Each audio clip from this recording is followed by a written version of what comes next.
This video was created by the Division of Early Learning as a resource for users of the Single Statewide Information System. We will be demonstrating how SR providers report a temporary closure within the statewide provider portal.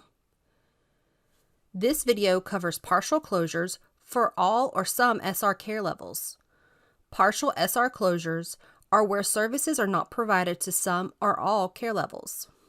The objective is to show how providers report a partial closure for SR care levels in the provider portal when an entire SR program or specific care levels are closed and services are not provided to some or all children. Before we get started, it's important to know providers report the temporary closure online and submit it to the coalition as the closure occurs. Temporary closures need to be submitted and processed by the coalition for closure days to appear on attendance rosters. Don't wait until the end of the month to submit closures. Waiting could delay submission of attendance. Temporary closures cannot be created for months when attendance has already been submitted. Again, it's important to report and submit the temporary closure as soon as possible. What does a partial SR closure mean? It means that some or all SR care levels are closed for children. All sites accessible to the user are available within the online reporting form. Here's an overview of the process. The provider will report the partial SR closure for some or all care levels using the online reporting form. The closure form displays the total processed closure reimbursable days in the program year. All temporary closure days are marked CR, closure reimbursable, by default. Each contracted coalition receives the submitted form to process. Once the coalition processes the closure, the attendance roster shows the closure ID and closure days in the blue header. The CR and CN information approved by the coalition will be populated on the attendance roster. Then the provider submits attendance for the month with the closure. Let's walk through an example in the provider portal for EFSM. We're using a test environment for this video. On the provider portal, navigate to Attendance, Temporary Closures. Click the Add Closure button. The temporary closure form opens. Let's complete the form. For temporary closure type, you can select if it's a whole site closure, meaning the provider is closed for all services, or a partial site closure, meaning the provider is closed for some services. For this example, we select the site was partially closed, services were not provided to all or some SR care levels.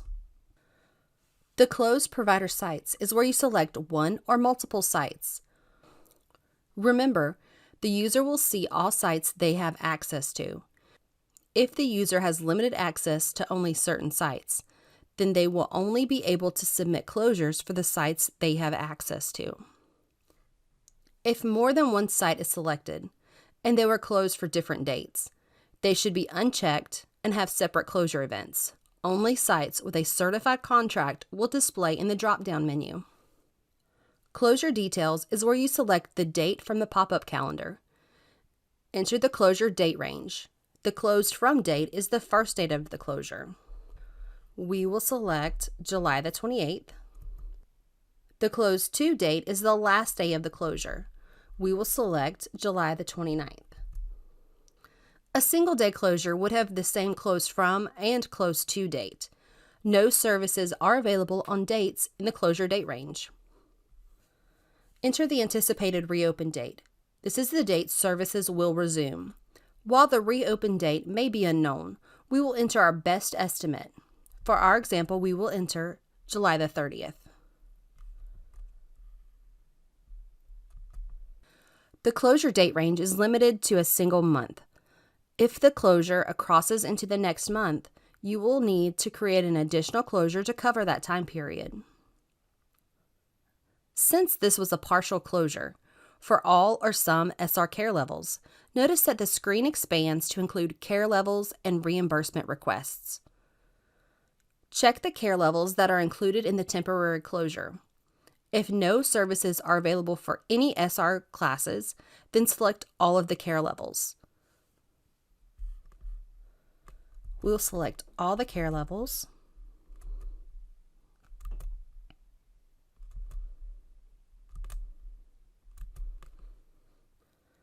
The dates populate on the calendar as CR, closure reimbursable.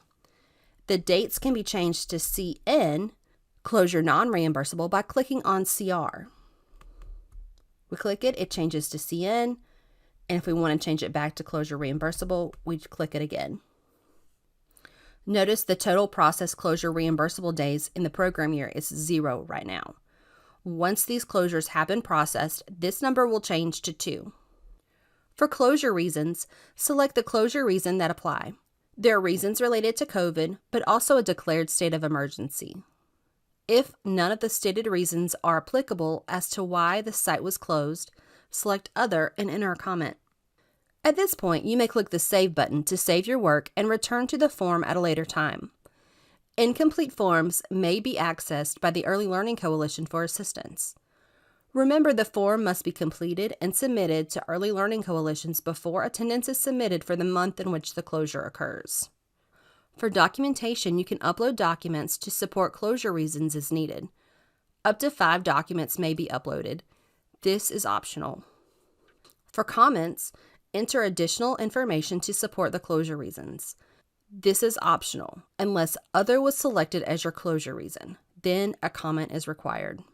Once we have completed the temporary closure form, we will click the Submit to Coalition button. The Sign and Certify pop-up window opens. Type in your full name and check the Certify by Electronic Signature box. Then click the Submit button. Remember, the form must be completed and submitted to Early Learning Coalitions before attendance is submitted for the month in which the closures occur. Submitted closures appear on the closure log with the submitted status. After the temporary closure is processed by the coalition, you will see CR or CN days in the attendance roster. The closure ID and closure dates appear in the blue header of the attendance roster as well. Thank you for viewing this demonstration about temporary closures within the provider portal. If you have additional questions, please contact your Early Learning Coalition. For additional training videos, check out our YouTube channel at Florida Division of Early Learning and click the subscribe button to receive notifications when we upload new videos.